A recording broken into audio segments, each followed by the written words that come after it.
Okay, welcome back to my YouTube channel. So ఈరోజు video ఏంటంటే, మన టాపిక్ వస్తే మన కోడి గురించి అనమాట. సో ఛానల్ని ఫస్ట్ టైం తప్పకుండా ఎవరైతే చూస్తున్నారో తప్పకుండా సబ్స్క్రైబ్ చేసుకుని అట్లనే వీడియో కూడా తప్పకుండా లైక్ చేయండి.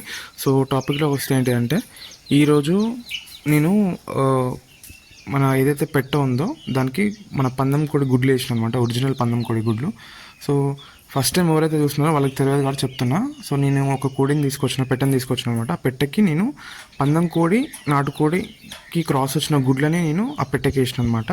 ఆ పిల్లలే ఇవి అనమాట. ఇక్కడ మీకు కనిపిస్తున్న పెట్టలు వచ్చి ఇవైతే కోడి పిల్లలు ఉన్నాయో ఇవి వచ్చేసి పందెం కోడికి నాటుకోడికి వచ్చిన క్రాస్ పిల్లలు అనమాట. సో అప్పుడు నేను 17 తీసుకొచ్చిన. 17 వేస్తే 7 పోయినాయి, 10 వచ్చినాయి అనమాట. ఆ 10 పిల్లలే ఇవన్నమాట. సో చూడొచ్చు, దీంట్లో కొన్ని క్రాస్ వచ్చినాయి, కొన్ని ప్యూర్, ఒకటి మాత్రం ప్యూర్ వచ్చింది, ఒరిజినల్ ప్యూర్. ఇక్కడ కనిపిస్తుంది కదా, ఇది వచ్చేసి ప్యూర్ అనమాట, బ్లాక్. చూడవచ్చు మొత్తం యాసిల్ టైప్ వచ్చింది అనమాట. ఇది అంటే పందెం కోడి లెక్క వచ్చింది పెట్ట అనమాట అది. సో ఇప్పుడు విషయం ఏంటంటే, నేను ఏవైతే ఇప్పుడు మీకు పెట్ట ఉందో ఆ పెట్ట ఇంకోటి ఉంది కదా, ఈ పిల్లల్ని తీసిన తల్లి ఏదైతే ఉందో అది మళ్ళీ గుడ్లు పెట్టడం స్టార్ట్ చేసింది అనమాట. సో గుడ్లు పెట్టింది అయిపోయింది కూడా, సమ్ అరౌండ్ 14-15 పెట్టినట్టుంది. సో ఇక్కడ ఏంటంటే అది గుడ్ల మీద కూర్చోడానికి రెడీగా ఉందన్నమాట. సో నేను ఏం చేస్తానంటే ఈసారి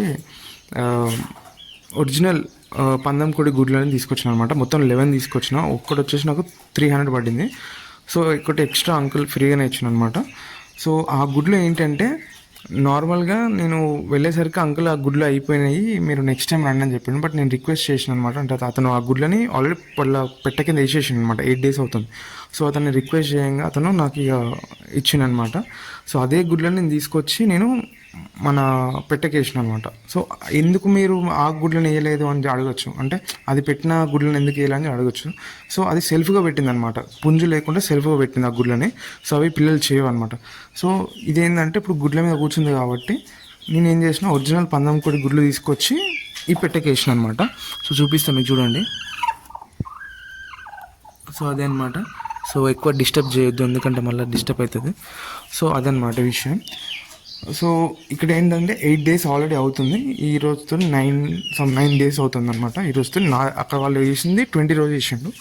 ఈరోజు డేట్ వచ్చేసి మనకి 29. సో ఇక్కడ నా దగ్గర వచ్చేసి ఇది ఒక డే 1 day అవుతుంది అనమాట నేను గుడ్లు వేసి నా పెట్టకి. సో చూడాలా ఎట్లా వస్తాయి ఏంది అవుట్పుట్ అనేది. సో వెయిట్ చేద్దాం. ప్రజెంట్ ఇప్పుడు ఎట్లా ఉందో అనేది తెలియదు అది లోపల, ఎందుకంటే నేను ఇంకా లైట్ పెట్టి చెక్ చేయడం లాంటివి కూడా చేంజ్ చేయలేదు. సో ఫ్యూచర్లో నేను అది కూడా చేస్తాను. ఒక 4-5 days తర్వాత అది ఎగ్స్ ఏమైనా ఫార్మేషన్ అయిందా లేదా అని కూడా చెక్ చేద్దాం. సో అప్పటి వరకు తప్పకుండా ఛానల్ అయితే తప్పకుండా సబ్స్క్రైబ్ చేయండి. అట్లనే ఛానల్ని ఫస్ట్ టైం చూసిన వాళ్ళు తప్పకుండా సబ్స్క్రైబ్ చేసుకోండి. అండ్ వీడియోని కూడా తప్పకుండా లైక్ చేయండి. సో మొన్ననే వీటికి డీవార్మింగ్ కూడా కంప్లీట్ అయిపోయింది, చూడొచ్చు. డీవార్మింగ్ కూడా చేయించిన, ఒక 2 drops వేసిన అంతే, ఇంకెక్కువ వేయలేదు. ఎందుకంటే ఫస్ట్ టైం నేను ఇంతవరకు నేను డీవార్మింగ్ ట్యాబ్లెట్స్ లాంటి వ్యాక్సినేషన్ ఏం వాడలేదు. సో రీసెంట్గా ఒక అతను చెప్పిన అనమాట, ఇట్లా డీవార్మింగ్ చేస్తే ఇట్లా గ్రోత్ అనేది మంచిగా ఉంటుంది అని చెప్పేసి. సో నేను డీవార్మింగ్ చేసిన 2 days బ్యాక్. సో చూడొచ్చు మంచిగా ఉన్నాయి. చూద్దాం ఫ్యూచర్లో ఇప్పుడు ఆ గుడ్లన్నీ ఎట్లా వస్తాయిందనేది. సో తప్పకుండా సబ్స్క్రైబ్ చేసుకుని అట్లా వీడియో కూడా తప్పకుండా లైక్ చేయండి. And thank you for watching this video.